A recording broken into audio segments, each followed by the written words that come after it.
আগে যে সরকারের সাথে যারা ছিল তারা এই গোরস্থানকেও তারা ছাড়েনি। গোরস্থানের মাটিও নিজ দিয়ে নিয়ে কেটে নিয়ে গেছে। খেলার মাঠটা তো দূরের কথা, গোরস্থান যেটা, এদেরকেও একদিন গোরস্থানে আসতে হবে। এই গোরস্থানের মাটি নিজ দিয়ে কেটে নিয়ে লাশকে নদীতে ভাসিয়ে দেওয়ার জন্য করে তারা এটা দেশে কোনোদিনই প্রত্যাশা করি, চাইনি যে এরা এত খারাপ হইতে পারে। আওয়ামী লীগ খারাপ মানুষ ছিল, খারাপই ছিল, কিন্তু এত খারাপ এটাকে মনে করে নেই যে গোরস্থানের মাটি নিচ থেকে কেটে নিয়ে যাবে। এই বিষয়টা প্রশাসনকে অতি দ্রুত অল্প সময় দেখা দরকার এবং এটাকে গোরস্থানটাকে সেভ করার জন্য, রক্ষা করার জন্য যা যা করা দরকার তা প্রশাসনকে নেওয়া উচিত। আমরা প্রশাসনের কাছে আবেদন করতেছি, যারা এই কাজ করেছে তাদের দ্রুত আইনের আওতায় নিয়ে বিচার করা উচিত। আর এটার সংরক্ষণের জন্য প্রশাসনকে এখনই উদ্যোগ নেওয়া উচিত। এলাকার মানুষের আপনার যারা আছে, আরও বিভিন্ন রকমের সমস্যা আছে এলাকায়। এলাকার মানুষের জনজীবন যেটা, সেটা ভীষণভাবে বিপর্যস্ত। এই মানুষকে, এই এলাকার মানুষের জীবনযাত্রার এই সমস্যা থেকে মুক্তির জন্য সরকারকে উদ্যোগ নিতে হবে। এলাকার জায়গা জমি যেগুলো আছে সেগুলোর জন্য যারা এখানে বসবাস করছে তাদের একটা স্থায়ী ব্যবস্থা থাকা উচিত।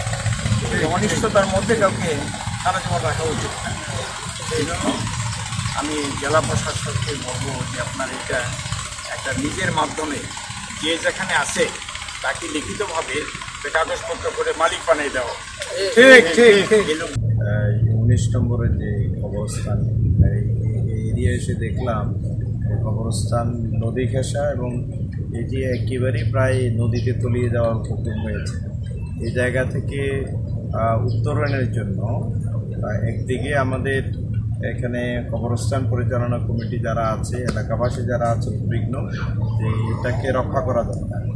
তো আশা করি সরকারের তরফ থেকে এটাকে ইন্সপেকশন করা দরকার, খোঁজখবর নেওয়া দরকার এবং অনতিবিলম্বে এখানে আমাদের ভাই বোন আত্মীয় স্বজন যারা কবরস্থ হয়েছে তাদেরকে অন্তত দুনিয়া থেকে তারা চলে গিয়েছে, তাদেরকে যে কবর দেওয়া হয়েছে, কবরের সম্মান, এই সম্মানটুকু যাতে নষ্ট না হয় এই জন্যে এখানে ভালোভাবে বাঁধ দেওয়া, মাটি ভরানো অথবা ওয়াল যেটা আছে সেটাকে আরও মজবুত করা, যা যা করা প্রয়োজন সেটা করতে হবে।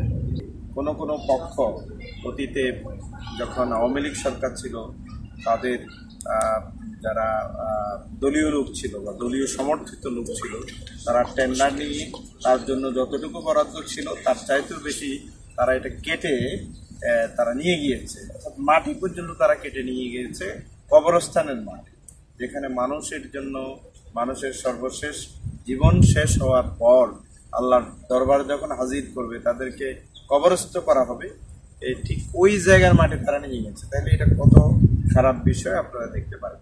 এই জন্য আমি মনে করি যে এখানে যদি আপনাদের স্বার্থ বিঘ্নিত হয়েছে এরকম যদি মনে করেন, যারা এই কাজ করেছে কবরস্থান কমিটি বা এলাকাবাসী, তাদের বিরুদ্ধে মনে হয় আইনগতভাবে এটা যদি আমি বলি যে জেলা প্রশাসন উদ্যোগ নেন, জেলা প্রশাসন আসলে উদ্যোগ নেবে না, পুলিশ উদ্যোগ নেবে না। এটা আপনারা আগে এটা মামলা দায়ের করতে হবে এবং এরপর পুলিশ প্রয়োজনীয় উদ্যোগ গ্রহণ করবে। সে যাই হোক, আমার মনে হয় যারাই এই ঘৃণিত কাজ করেছে, মোহিত কাজ করেছে তাদের বিরুদ্ধে উপযুক্ত ব্যবস্থা হওয়া দরকার। আর এই এলাকাবাসীর এই সমস্যাগুলোর কথা আমাদের শ্রদ্ধেয় মঈন ভাই, যিনি আগামী দিনে বাংলাদেশ জামাত ইসলামী মনোনীত প্রার্থী, নারায়ণগঞ্জ 5 আসনের জন্য তিনি নির্বাচন করবেন, এই এলাকার গণমানুষের অধিকার নিশ্চিত জন্য কাজ করবেন। তিনি বলেছেন যে এই 19 নম্বর ওয়ার্ডে অনেকগুলো বাসাবাড়ি রয়েছে যারা একেবারে স্থায়ী বাসিন্দার মতো বাস করছে দীর্ঘকাল। সুতরাং তাদেরকে এখন এখান থেকে যদি আমরা উচ্ছেদ করতে চাই বা সরকার উচ্ছেদ করতে চায়, এটা কোনোভাবেই তাদের জন্য সুন্দর হবে না এবং এটা অমানবিক হবে। তাদের বাচ্চা কাচ্চা পরিবার পরিজন এটা যথেষ্ট যাচাই বাছাই করে, এটা পূর্ণাঙ্গভাবে লিজ দিয়ে প্রয়োজনে হোল্ডিংস ঠিক করে প্রয়োজনে এখানে যে রাষ্ট্রের যে রাজস্ব ভ্যাট ট্যাক্স যেটা আছে সেটা দেবে, এটা তো কোনো অসুবিধা না। সরকারকে তারা ইয়ে করবে এবং জনগণের জন্য যেখানে যে ধরনের আইন প্রযোজ্য সেটা ব্যবহার করে আপনারা এই এলাকার মানুষের মধ্যে একটা স্থিতিশীলতা, শান্তি এবং তাদের মধ্যে অস্থিরতা থেকে মুক্ত করে তারাও যাতে অন্যদের মতো ভালো থাকতে পারে এরকম উদ্যোগ প্রশাসনকে নেওয়ার জন্য আহ্বান করছি।